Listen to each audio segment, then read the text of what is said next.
अस्सलाम वालेकुम एवरीबॉडी। आज जो हमारे पास नीट का क्वेश्चन है that is a typical angiosperm embryo sac at maturity is.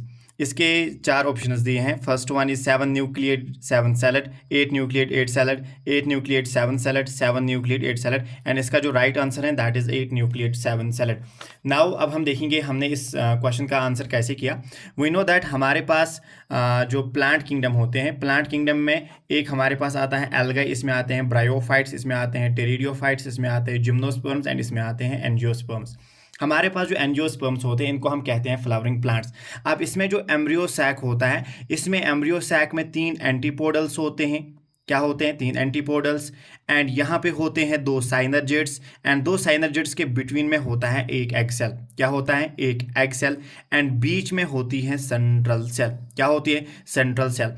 अब हमारे पास है 3 एंटीपोडल्स एंड एक हमारे पास है 1 सेंट्रल सेल एंड उसके बाद हमारे पास हैं 2 साइनरजेट्स एंड 2 साइनरजेट्स के बिटवीन में है 1 egg cell and 2 synergids plus 1 egg cell को हम कलेक्टिवली कभी कभार कहते हैं एग अपैरेट्स, राइट। अब अगर हम यहाँ पे काउंट करके देखें, हमारे पास यहाँ पे हैं 3 एंटीपोडल्स, 1 सेंट्रल सेल, 2 साइनरजेट्स, एक एग सेल। तो यहाँ पे हमारे पास 3 4 2 6 प्लस 7, ये हमारे पास बनते हैं 7 सेल्स।